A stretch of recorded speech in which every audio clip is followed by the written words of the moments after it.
What's up, Sam Taggart here, and I help companies scale their sales, their leadership, and recruiting.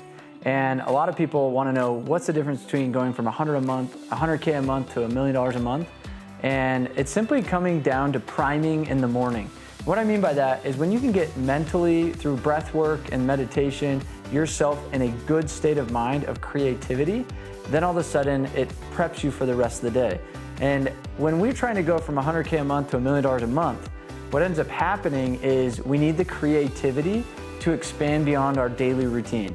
And when we don't set aside time in the morning to actually go beyond the typical day-to-day rat race, then there's no expansion in our business. So set aside expansion, innovation time, and you do it in a real good state of mind before all the clutter and the hectic comes into your day. And I promise you, all of a sudden you're gonna start seeing things scale because you're thinking and manifesting and creating that space before the rat race kicks in.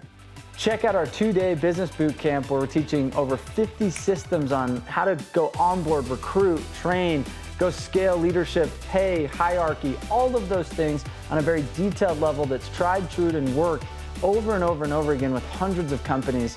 I promise you're not gonna wanna miss this. It's a 2-day event for you as the business owner and your leadership team to go level up and spend some time investing in your business so that then you can scale doing it the right way.